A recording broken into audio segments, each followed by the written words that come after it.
Your call has been forwarded to an automatic voice message system.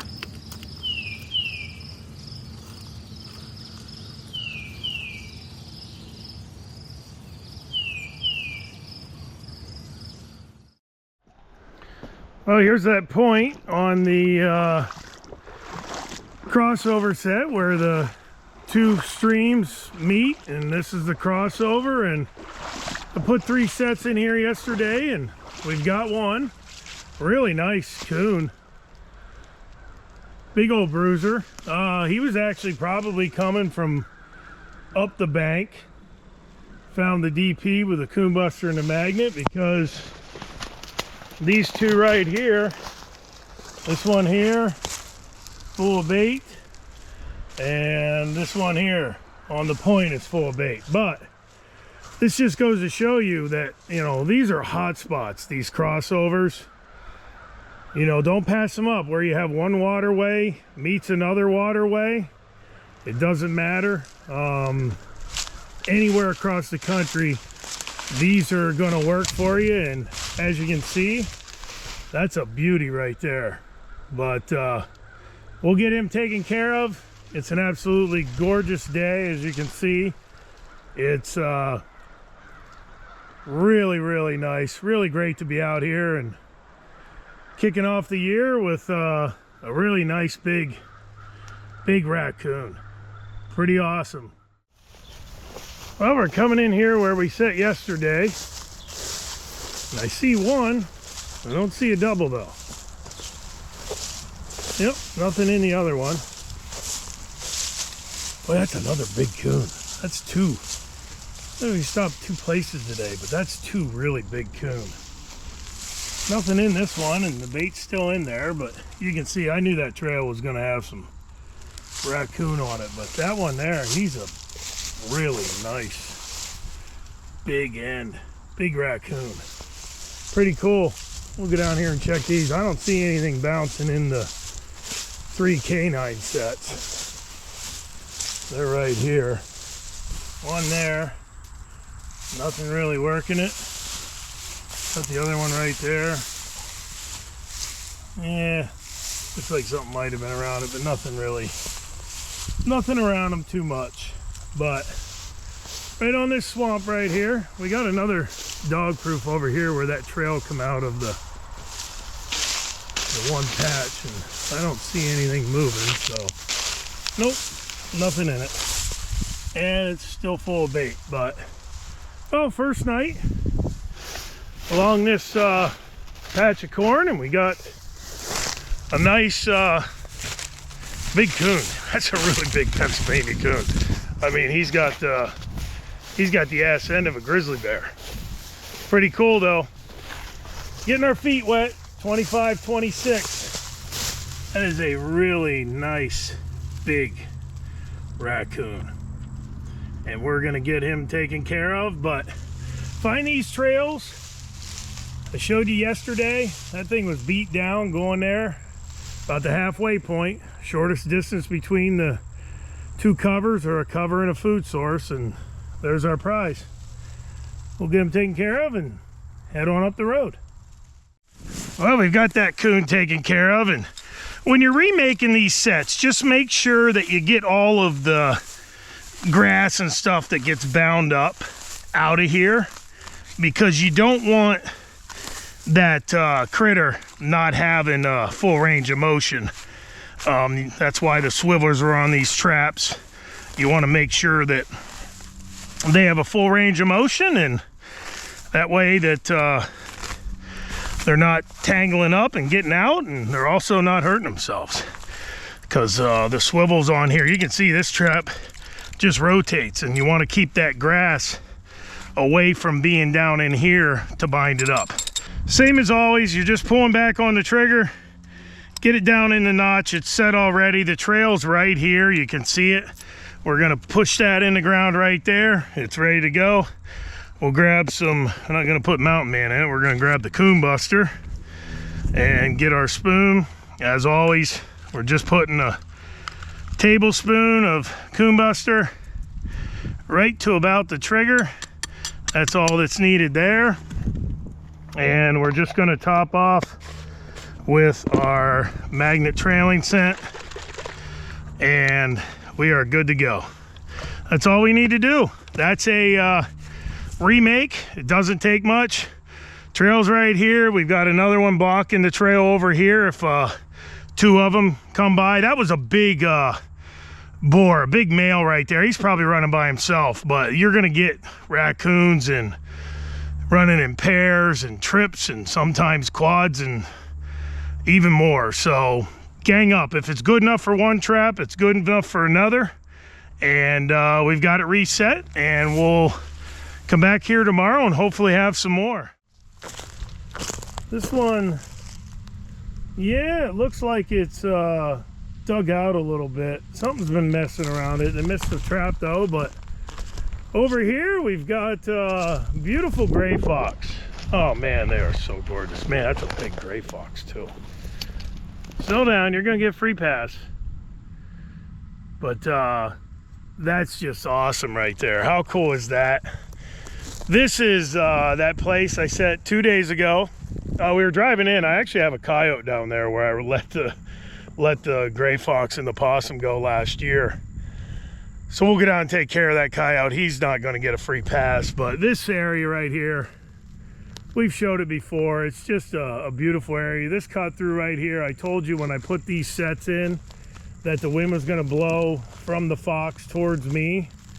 And it's just awesome spot, and we got a beautiful gray fox, and we're gonna let him go, and we'll show you how we do that. You know, I see people out there, they're letting these animals go with without a catch pole. You don't want to do that though.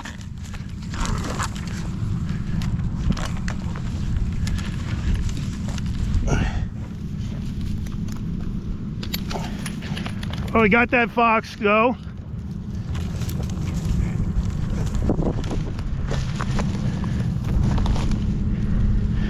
Anyway, we've shown you this here. The foot damage, there's no foot damage on that gray fox.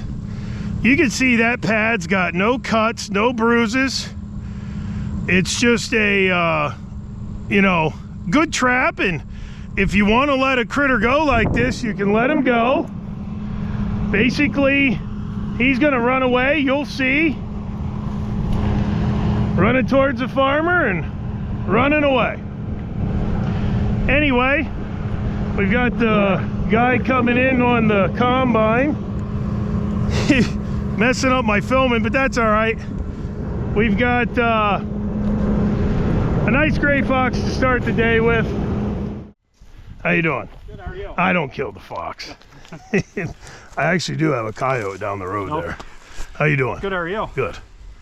I was curious. I saw it here. I'm like, I don't know if the fella traps or not. So no, we obviously we have permission. Yeah. But we don't kill the gray fox, and probably if it was a red fox, we'd have probably let it go too. Just kind of come in and handle the coyotes of the chicken harassers over there.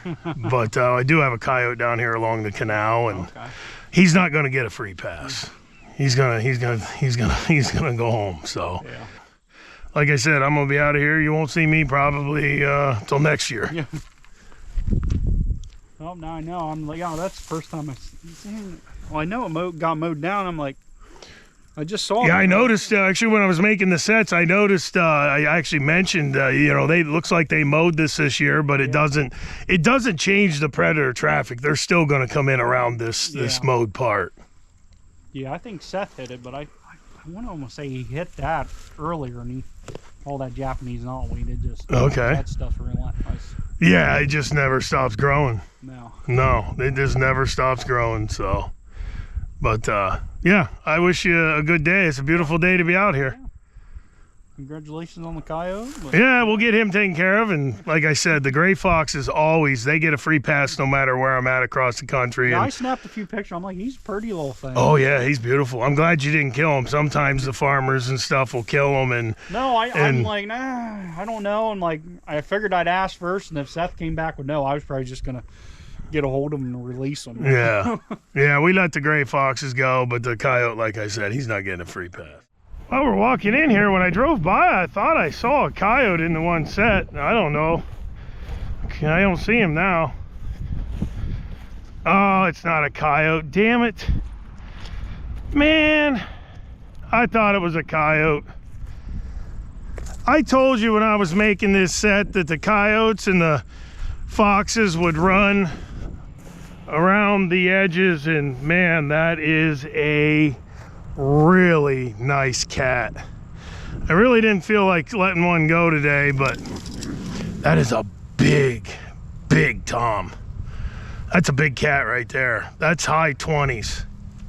That's a nice looking kitty. Well, we'll let him go and we'll show you that process. I'll show you how to let these cats go. You definitely, you know, got to be gentle. They have a very tender larynx area. Their throat region is very tender. And it's just something that you got to be careful. And we're going to get him out. You can see he's a good pad catch and he'll be fine. And we're going to go get the catch pole and let him go. Oh no, we caught a cat here a couple years ago, and hell, that might be the same cat. But when you're getting these cats, you got to get the catch pole around their head, and you want to get that other loose arm in it as well, because you got to get to the point where you can hold that arm in place. So I'm going to try and get that down under.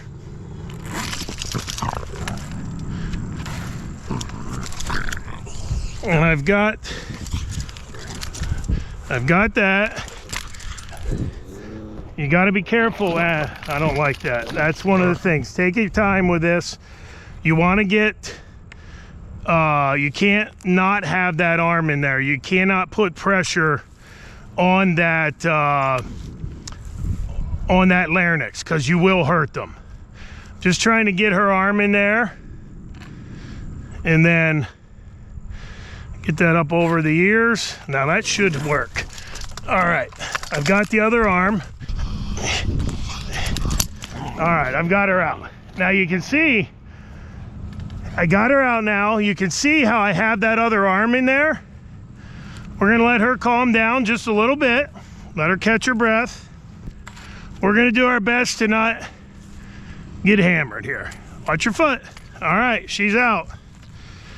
As you can see, she's good, and she's gonna walk off when she wants to go, when she realizes that that she's released. But just a beautiful critter. But that's what you want to do. You want to get that leg in there so you're not putting the pressure on its larynx. And she's now catching her breath, and she's gonna be heading out.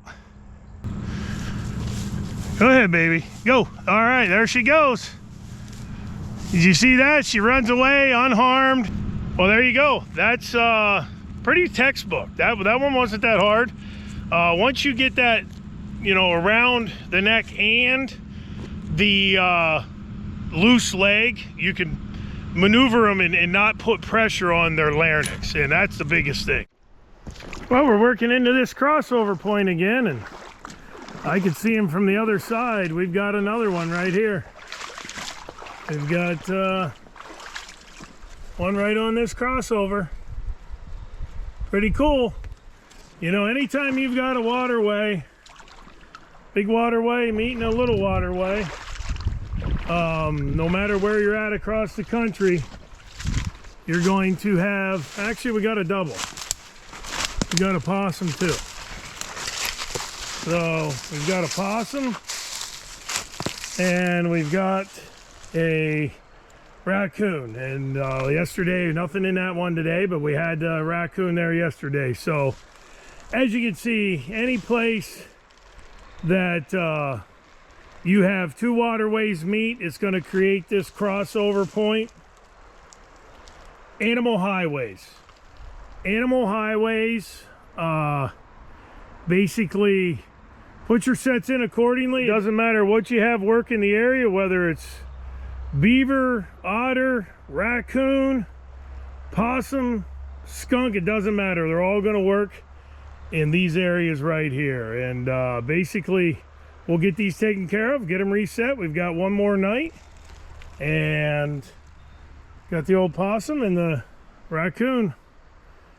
Hi there. I'm Johnny Thorpe. Johnny Thorpe was more than a trapper.